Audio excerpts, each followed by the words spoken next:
is my new weird secret favorite lens for food photography? It's this weird thing. It's the Canon 70-200 telephoto lens, aka the creeper peeper. The reason that we bought this lens is primarily for travel photography. Even though you look super touristy, we thought it would give some great range of images, especially when you're traveling and you want to kind of like zoom into monuments or things that are kind of far off. It's kind of fun for stuff like that. So anyways, we kind of had it laying around our house, and for our food photography school, I reviewed it and I kind of just did some example shots for the sake of doing example shots to show you guys what it's like. And then I started using it for my photos and I was like, whoa, why haven't I been using this all along? This thing has some really cool features and I'm gonna walk you guys through, and I think you're gonna be surprised at how great this lens actually is for food photography. So why does this lens work so well for food? There are a few reasons. So for one, it has a pretty low aperture range. So the maximum aperture is f-stop 2.8. So it makes it really great for low light shooting. It also, if you have been doing food photography for a while, you know that it's kind of nice to have that lower aperture range or wider aperture range because you get a lot of blur out in the background, a lot of bokeh, and it just creates a really stunning food photo. And there's something magical about the kind of design and makeup of this lens that also gives you this really beautiful vantage point, and it also provides a nice kind of like natural vignette around your scene. I find that it performs slightly better in some angles, which we'll get to next, than my 50mm, which I was really surprised about. I've been ditching my 50mm to use this to get those like final hero shots of like the stack of pancakes with the bite cut out, because it can get a really dynamic range of detail. And because you have the zoom, you can stand back, you can zoom in and get a tight end shot, and then in the same breath, you can zoom out and get a really nice environmental shot, and you're not moving back in and out. So I find that it also helps me save a lot of time.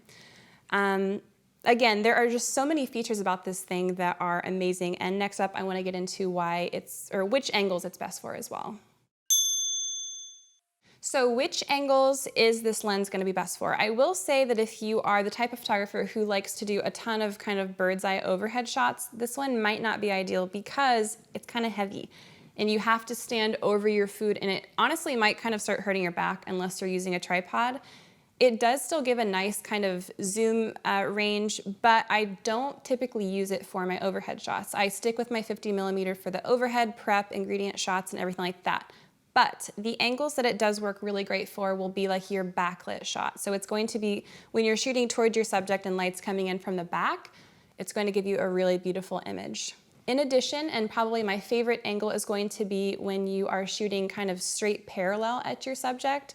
So for those kind of final shots, again, of like a stack of pancakes or a stack of biscuits or an ice cream cone, it's going to give a really beautiful effect with a ton of aperture range, also a lot of zoom range, and just creates like a really cozy scene at that angle. I can't quite put my finger on it, but when it comes to those kind of final parallel shots, this lens is going to be ideal. So what are the downsides to this camera? First of all, it's kind of heavy, so just keep that in mind that it's not going to be your throw in a bag take, to your photo shoot. It's going to take some planning and it takes up a lot of space. It's also kind of spendy. I believe that depending on the day on Amazon, it runs from like $1,800 to $2,000. So it's not just kind of like I think I might try this out, kind of like have it around the house type of thing. It's kind of an investment. But because I do this professionally full time, I totally think it's worth the investment. Another downside is that you look kind of ridiculous. When this is attached to your camera, it looks like you're a creeper and like you're a sports photographer. And I honestly even feel kind of silly using it in my house, like in my kitchen, getting the close-in shot. But once you get over that, that's obviously a minor concern.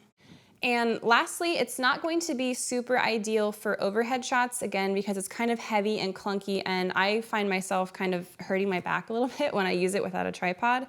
So it's going to be much more ideal for backlit and parallel shots. So, final thoughts. This lens has really surprised me. Like I said, we just had it laying around the house, and I kind of was actually fixing to sell it. I thought we'll just kind of show people in food photography school what it does. And ever since I took some example shots, I've just been loving it. And so I've been using it in almost all of my recent recipes to get that hero shot especially. And if you're looking for a camera that has a little bit more of a zoom range and a low aperture still, then this is a great pick for a lens.